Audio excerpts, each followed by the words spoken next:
Здравствуйте, друзья! Хотела вам сегодня показать, как перезимовали мои плетистые розы. Здесь Пьер де Рансар и Пале Рояль. Если кто-то смотрел мои видео прошлого года весенние, я там показывала их обрезку. Они были чуть-чуть помоложе. Сейчас они стали на год старше. Хорошо перезимовали. Прошло 2 дня. Я развязала свои кусты. За это время они уже немножко выпрямились. Так как кусты уже взрослые, начиная я обрезку всегда осматриваю в начале основания куста.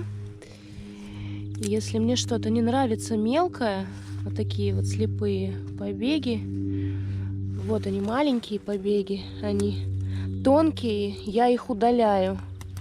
Но опять же таки, у меня очень много хороших базальных вот таких толстых побегов, и 2-летние, и 3-летние, и 1-летние, поэтому я могу себе позволить вырезать всю мелочь. Вот у этой розы то же самое, смотрите, побегов достаточно много, она густая потом будет. И вот этот вот побежек я его удалю.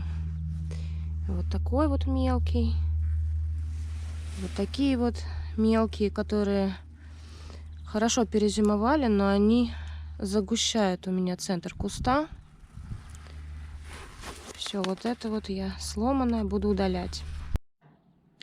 Еще такой момент, если у вас плетистые розы уже большие, посажены близко друг к другу, то, конечно, необходимо вначале их аккуратно распутать, чтобы хотя бы приблизительно понимать, что мы будем резать. Удаляю под основание. Серединка хорошая. Такие идущие в центр. И мелкие загущающие побеги. Вот такие вот маленькие. Они нам не нужны. Вот этот побег. Вот этот побег тоже можно удалить.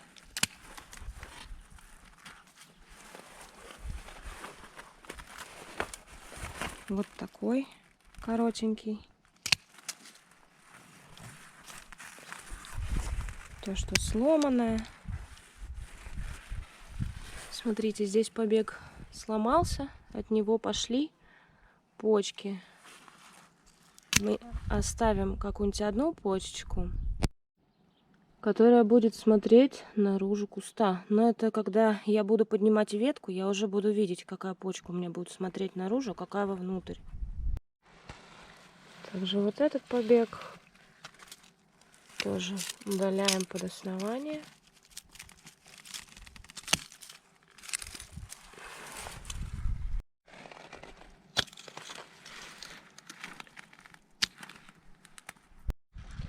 Еще я удаляю вот такие побеги, которые идут очень близко к земле.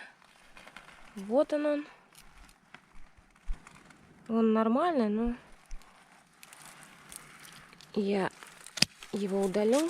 Кстати, смотрите, серединка не очень хорошая. Он подмерз. И вот этот побег тоже очень низко к земле был. Этот побег в прошлом году был слепым. Я его не удалила до конца, а оставила пенечек где-то 2 сантиметра длиной. Смотрите, в прошлом году ничего не проснулось, а в этом году 3 почки проснулось. Вот здесь одна у основания и 2 почечки на самом побеге. Они дадут ветки, которые будут цвести. Вот еще один слепой побег. Не все побеги просыпаются. Вот этот слепой побег просто засох. Но около него с 2 сторон проснулись тоже почечки, которые дадут побеги. Вот он еще такой побег. Да, эти побеги не будут крупными, но они, если не будет возвратных заморозков, также вырастут и хорошо процветут. Итак, после того, как мы удалили все мелкое и внутрь смотрящее, можно приступить к обрезке кустов. Перезимовали они у меня по всей длине в этом году без потерь и инфекционных ожогов. Высота рост составляет примерно 2,5-3 метра. Для меня это более чем достаточно. Смотрите, вот он побег. Он однолетний. Этот побег рос весь прошлый сезон, все лето. Посмотрите, он вот такой без разветвлений. Вот он длинный. Мы его оставляем на всю длину. И вот так вот кончик ему просто срез обновляем. Сейчас я их подвяжу, чтобы они мне не мешались. Покажу вам уже 2- и 3-летние побеги, с которыми нужно уже работать. И от этого побега отходят побеги 2-го порядка и 3-го порядка. У этой ветки цветение начнется раньше всех. Все побеги сохраняем. То есть у некоторых сортов вот от этой основной ветки отходят побеги 2-го порядка. Они не такие длинные, как здесь, да. Пале Рояль вообще такой сорт, он длинные побеги выдает, 2-го порядка тоже. То есть вот он пошел побег, и вот он идет. Это все побег 2-го порядка на высоте примерно 2 метров. И вот то же самое, вот от этой точки идет побег 2-го порядка. Мы его оставляем по всей длине. Прищипываем кончик и привязываем к опоре. Вот эти побеги зацветут самые первые. Видно, что верхние почки у него не спешат просыпаться и разворачивать листики. А вот он листик, смотрите, какой уже большой. И я буду резать вот так по вот этот листик. Вот тоже побег уже старый. Он имеет много веток. Перезимовал до самых кончиков. И вот эти вот длинные побежки 2-го порядка я все оставляю. Вот эту ветку я сейчас привяжу. Привязывать ветку стоит вот здесь вот на старой древесине. Вот в этом где-то месте. Потому что если мы привяжем ее за вот такой какой-нибудь 1-летний тонкий побег, он просто не выдержит, потому что ветка потом будет покрываться листьями, цветами и отвяжется у вас. Можно еще сделать так. Если у вас вот эти побеги выросли не очень длинные, есть такое как бы правило. Вот такие вот толстые побеги, их можно резать вот так вот на 3 почки или на 4 почки. А вот такие вот побеги потоньше, их можно резать на 2 или на 1 почечку. Чем тоньше побег, тем короче мы его отрезаем. Чем побег сильнее и толще, тем мы больше оставляем. Вот еще одна крупная ветка.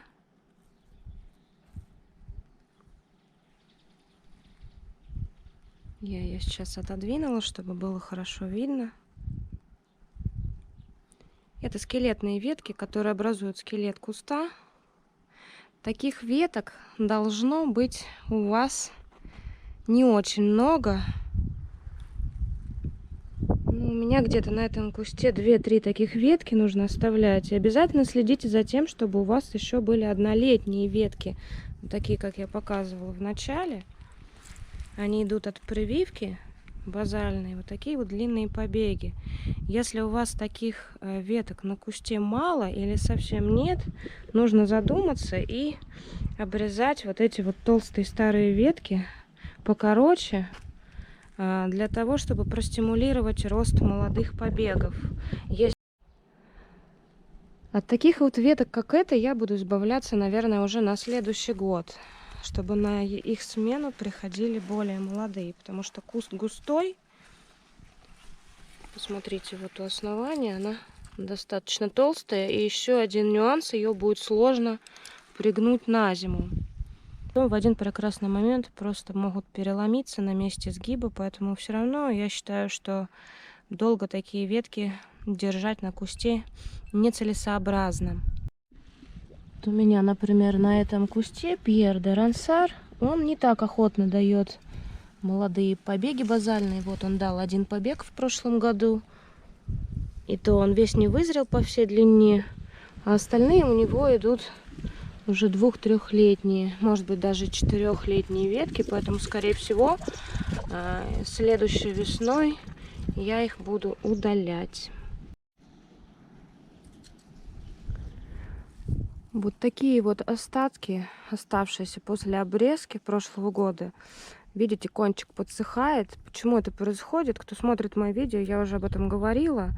Очень высоко над почкой сделан срез. И вот этот кончик, он и дальше будет вот так сохнуть до первой ветки или до первой почки. Поэтому его лучше удалить. На нем почки уже никакие не проснутся.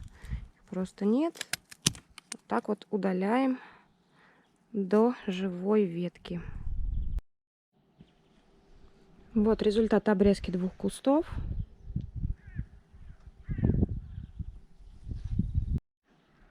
Я их подвязала к опоре. Каждую ветку я стараюсь подвязывать вот так отдельно.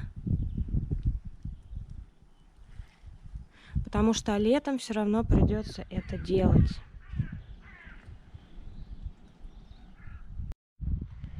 Еще кусты должны обязательно продуваться, желательно с 2 сторон. Так у вас будет меньше грибковых заболеваний. И больше солнца будет доставаться цветам. Будут лучше цвести, активнее.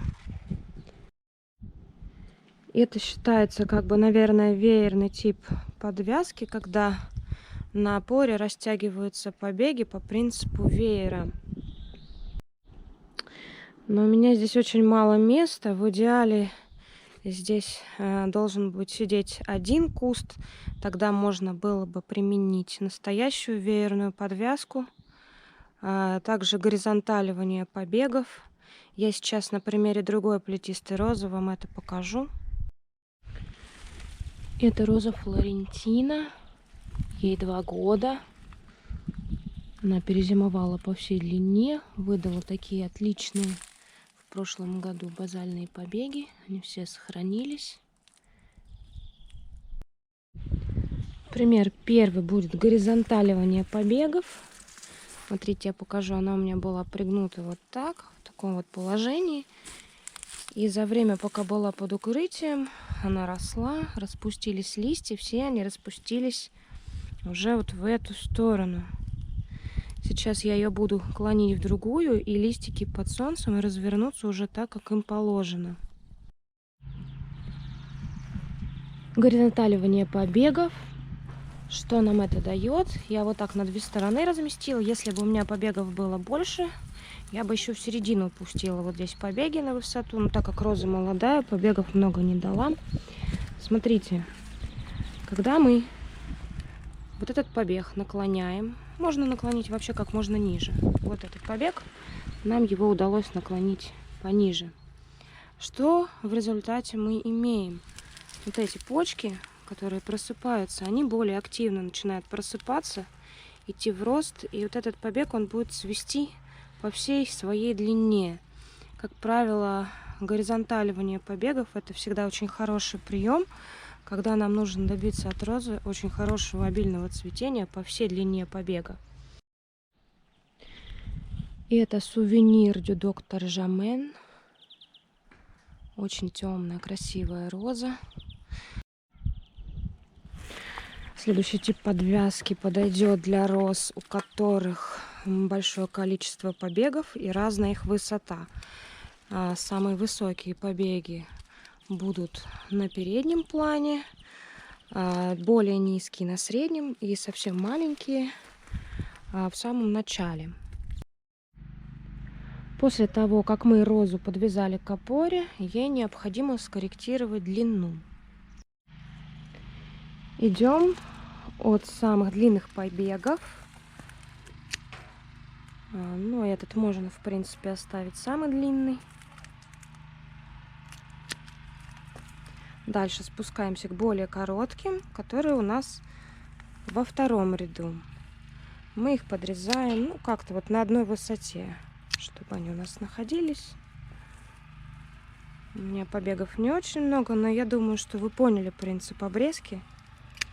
Вот так, как-то на одной высоте. И следующий ряд, самый первый, это наиболее низкие побеги. Мы их подрезаем еще ниже, чем второй ряд. Вот так вот на наружную почечку. Вот так. Можно и на внутреннюю. Вот как-то так. Эту обрезку хорошо делать для роз, которые цветут на концах побегов.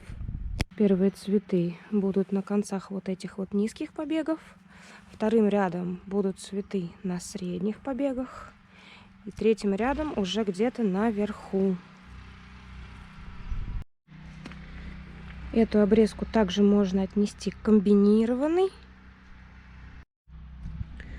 Но, если честно, я никогда так не подвязываю, не обрезаю. Я обычно то, что сохранилось, все оставляю. Никакую высоту я им специально не задаю, потому что у нас могут быть такие зимы, что от розы практически ничего не остается.